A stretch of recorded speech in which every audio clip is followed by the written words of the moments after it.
Do you ever hit that point where you're just sick of trying? Reading self-help books, working out, setting goals, waking up early, trying to be the best version of yourself, trying to reach the ideal version of yourself you've created. And yet, somehow, you still feel stuck. Like you just can't get out of your own way and out of your own head. That was me. Hell, it's still me. But let me tell you, things have gotten a lot better when I stopped trying so damn hard to fix myself. Hey guys, thanks so much for taking the time to watch another video. I want to create a community here where we can all help each other to be better, be open about all the challenges of life, and just kick back and relax with some games. We got some Dying Light gameplay here, a personal favorite of mine, and one I've wanted to come back to since its release back in 2015. It's a classic. Without further ado, let's get into it. Now, I want to talk about something that's changed my life, learning how to let go. Because for the longest time, I didn't know how to do that, or what that even meant. I thought if I could just be more confident, more charismatic, more put together, I'd finally be happy. But instead, all I did was build an impossible version of myself in my head. I was compensating for me feeling like I wasn't already enough. And trying to live up to that, honestly, it broke me. It was exhausting. And nobody should have to live like this. This just isn't normal. Let me know if any of you relate. And just a heads up, I have talked about this topic before in a previous video, but honestly, I don't think I quite did it justice.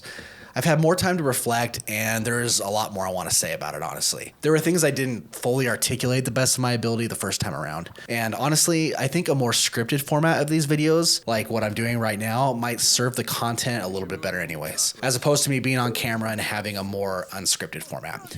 So curious what you guys think about this format, and if it's something that you prefer, or if you'd rather see me on camera. So anyways, I wanted to revisit it, dive deeper, and really break it down in a way that feels more honest, more detailed, and hopefully a bit more helpful. So I'm going to go back a bit to my early 20s. I spent 2 years in a different country on a mission for my church when I was about 20.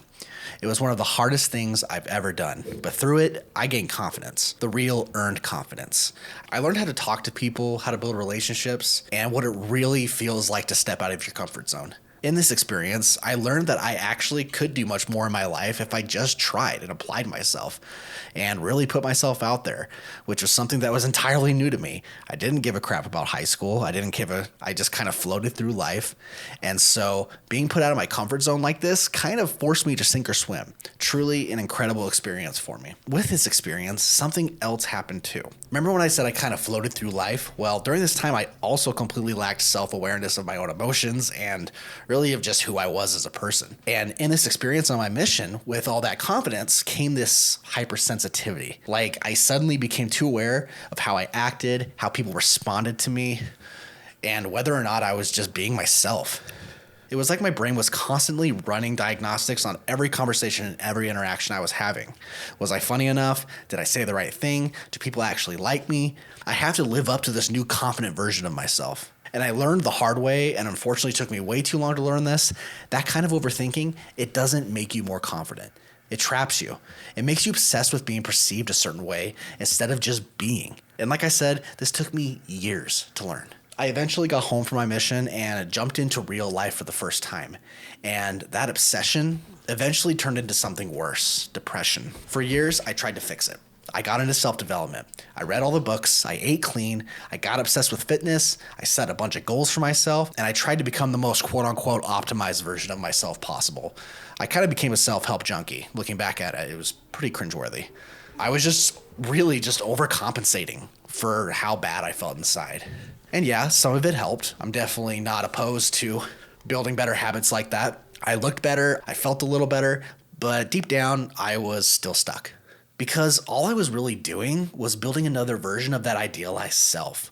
One that was disciplined, motivated, always striving for something. And while all these things are great, like I mentioned, at the end of the day, I still felt disconnected from myself. It drove me crazy. I didn't know how to fix myself. And when I'd slip up, when I didn't feel confident, when I had an awkward conversation, and when I got into my own head, I'd spiral. Because I was still fighting myself. These emotional ups and downs were intense to say the least. When I spiraled, I really spiraled. It makes me exhausted just thinking about it.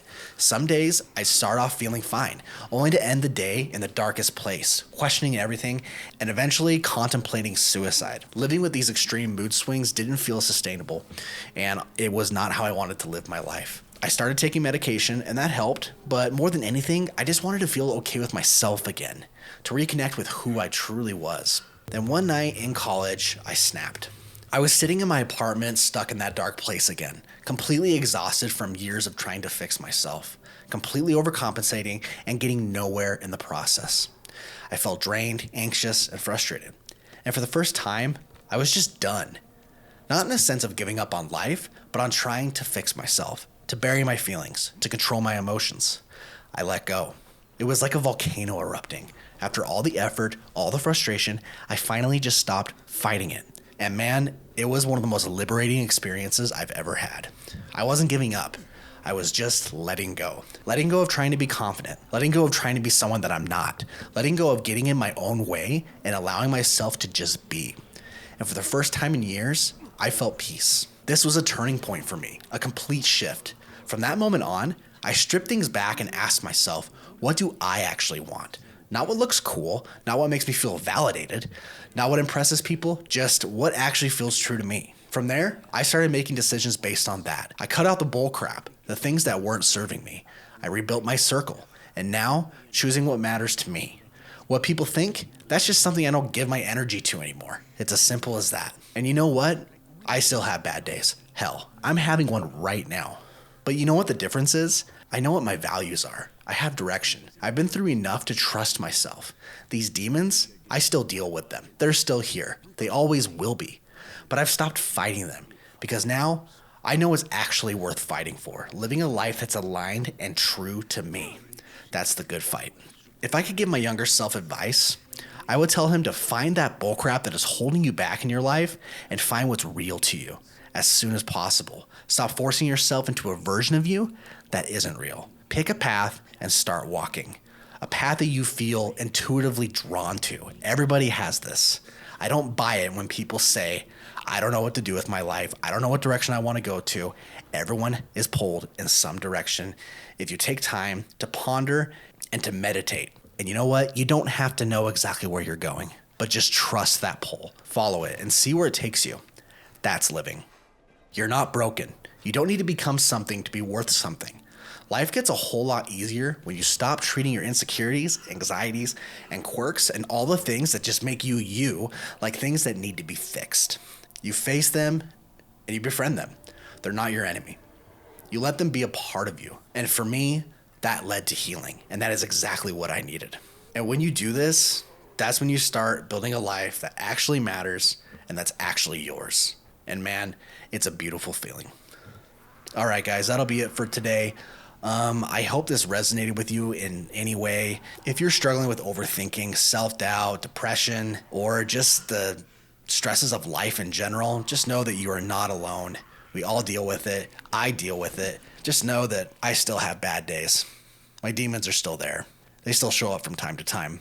If you enjoyed this, consider sticking around for more. Subscribe to the channel. Please leave a comment if you have any thoughts on what I've talked about here, personal experiences for yourself. Whoop, that's my dog. Sorry about that. Like I said, I want to create a community here where we can uplift each other, help each other, and to become the best versions of ourselves and just enjoy life a little bit more. Either way, take care, and I'll see you in the next one.